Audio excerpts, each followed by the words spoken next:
मुसलमान भाई कितने खुश हो रहे हैं।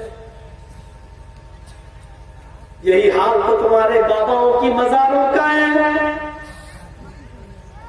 जिनके आस्थानों पर तुम जाकर कहते हो कि बाबा बेटा बेटी दे दो, काबे के रब की कसम जिन पर तुम खूबसूरत चादरें चढ़ाते हो, अगर उस मजार पर कोई कुत्ता चला जाए और टांग उठाकर वो पेशाब करना चाहे तो वो बाबा भी कब्र के अंदर से दूर दूर न कह पाए, उसको भगा न पाए, उसको दूर न कर पाए, उसको भगा न सके। जो एक कुत्ते को भगाने की ताकत नहीं रखता, अपने अपने मजार पर एक दिन के लिए ताला खोल के देख लो, जाओ और जाओ।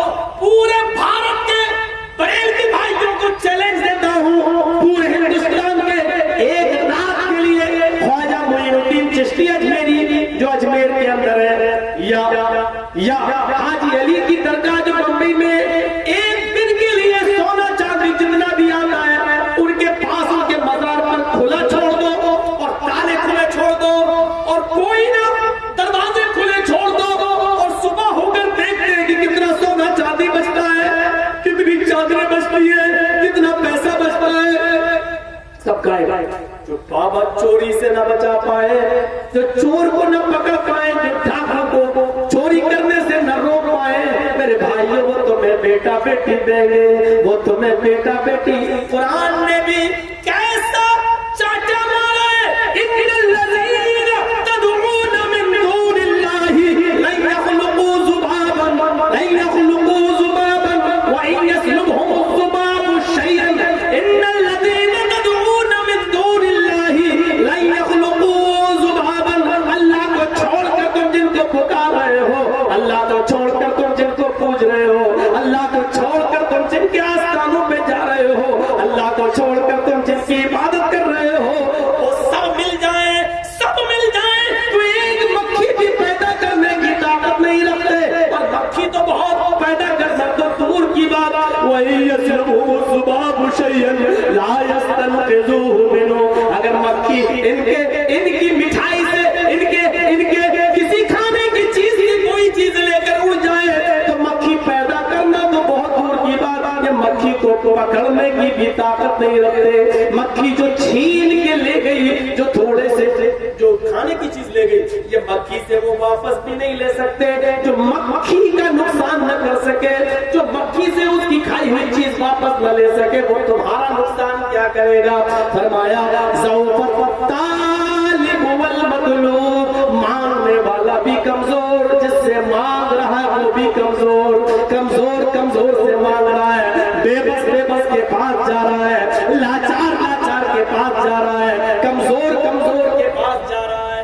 मांगने वाला भी कमजोर, जिससे मांग रहा है वो भी कमजोर। कुरान में बोल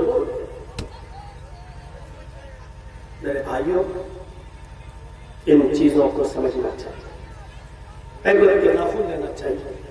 इस्लाम सबसे अच्छा मजहब है, इसलिए कि आदम से लेकर मुहम्मद सल्लल्लाहु अलैहि वसल्लम तक सारे नबियों का यही, सारे पैगंबरों का।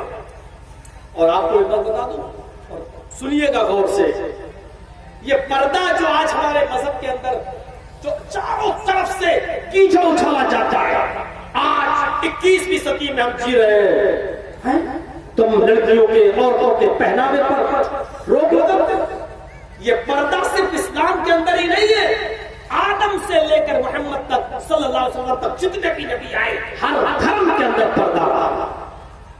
और मैं समझता हूं कि हिंदू धर्म के अंदर तो इतना पर्दा है कि कोई हिंदू पंडित हमसे बहस कर सकता है, करे। मनुस्मृति में यहां तक लिखा हुआ है कि कोई सगा भाई अपनी सगी बहन के साथ भी अकेले में न मिले। सगा भाई सगी बहन के साथ अकेले में न रहे। घर में मां हो या 2-3 बहनें हो या बाप हो, एक घर के अंदर सगा भाई अकेले अपनी सगी बहन के साथ ना रहे, अकेले में न रहे। ये मनु जी कह रहे, मनुस्मृति के अंदर लिखा। इस्लाम के अंदर पर्दा है, लेकिन भाई और बहन के रिश्ते को इतना मुकद्दस बना दिया गया, इतना मुकद्दस बना दिया गया कि भाई अपनी बहन के साथ अकेले में रह सकता है। बहन हज करना चाहती है, शोहर नहीं जा रहा है या उसकी शादी नहीं हुई है, तो वो अपने भाई के साथ उस मुकद्दस मकाम पर सफर कर सकती है। बहन अपने भाई के साथ डॉक्टर के पास जा सकती है, बहन अपने भाई के साथ बाजार कपड़ा खरीदने जा सकती है।